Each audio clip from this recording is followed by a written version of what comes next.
पूर्णिया में माफियाओं की ओर से रेल और सरकारी स्कूल बेचे जाने का मामला काफी सुर्खियों में रहा और अब माफियाओं ने पूर्णिया शहर के बीचों बीच बहती नदी की धार को ही बेच डाला। इतना ही नहीं, वहां धड़ल्ले से निर्माण कार्य भी किया जा रहा है। शहर के बीचों बीच नेशनल हाईवे 31 पर कप्तान पुल से लाइन बाजार के बीच ऐतिहासिक कुंडी पुल के अलावा 2 पुल और भी हैं, जहां से सौरा की धार बहती थी, जिसे भूमाफियाओं ने बंद करवा दिया। इसके बंद होने के बाद गलत कागजातों के सहारे नदी बेचकर करोड़ों रुपए कमा लिए गए और अब उस पर जेसीबी से मिट्टी भराई का काम बड़े पैमाने पर चल रहा है। पुल का दक्षिण भाग पहले ही बाउंड्री निर्माण कार्य से बंद है और अब उत्तरी भाग में निर्माण कार्य चल रहा है। इस मामले को लेकर भूमि सुधार और राजस्व मंत्री दिलीप जायसवाल ने साफ शब्दों में कहा कि नदियों की धार और जल स्रोत पर किसी भी तरह का निर्माण कार्य नहीं किया जा सकता। वहीं भूमाफियाओं की तरफ से नदियों की जमीन को बेचे जाने का मामला पूर्णिया सांसद पप्पू यादव ने लोकसभा में भी उठाया।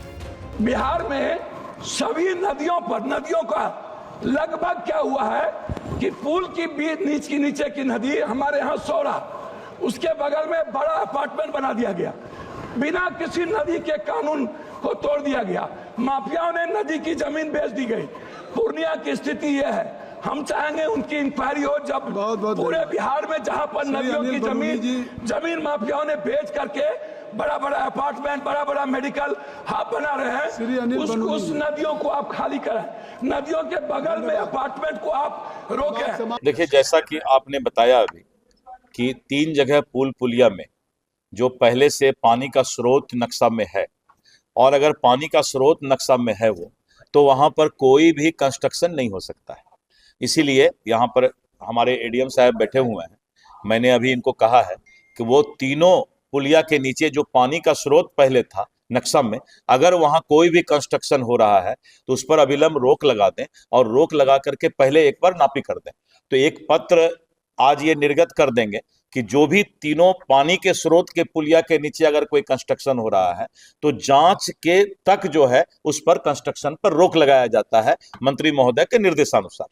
और ये लोग 15 दिन 20 दिन में एक बार नापी करवा लेंगे और नापी करके, चूंकि हमारे पास कर्मचारी वगैरह की अमीन की कमी रहती है तो उसमें थोड़ा 15-20 दिन लगेगा, लेकिन 15-20 दिन के लिए सभी जो है जो वहां पर अगर स्रोत के ऊपर कोई कंस्ट्रक्शन हो रहा है तो उस पर रोक लग जाएगा, जब तक कि उसका नापी करके ये पता नहीं लग जाए कि वो सरकारी है या उनका व्यक्तिगत है। सर, अगर ऐसा कोई कर रहा है तो क्या उस पर कार्रवाई? नहीं, वो तो बात की बात है। पहले तो तुरंत रोक लगा करके 10 दिन 15 दिन में नापी करके उसको जो है रास्ता निकाला जाएगा।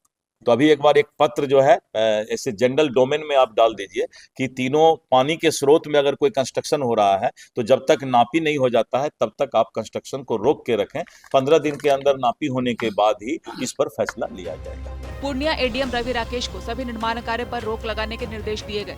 साथ ही एडीएम की निगरानी में 15 दिनों के अंदर नदियों के जल स्रोत की मापी भी करने के आदेश दिए गए। नापी के बाद पता चल जाएगा कि जमीन सरकारी है या व्यक्तिगत। जल स्रोत वाली जगह पर पहले नापी हो जाएगी और तब कोई फैसला लिया जाएगा। उससे पहले सारे निर्माण कार्य बंद रहेंगे। इससे पहले पूर्णिया में रेलवे इंजन को ही बेच दिया गया था। फिर पूर्णिया के एक सरकारी स्कूल को भी बेचकर माफियाओं ने म्यूटेशन तक करा दिया था और अब नदी को ही बेचने की कोशिश की जा रही है। मामला जब जोर पकड़ रहा है तो माफियाओं पर कितनी लगाम लग पाएगी, ये भी आने वाले दिनों में साफ हो ही जाएगा। पूर्णिया से मोहित पंडित की रिपोर्ट।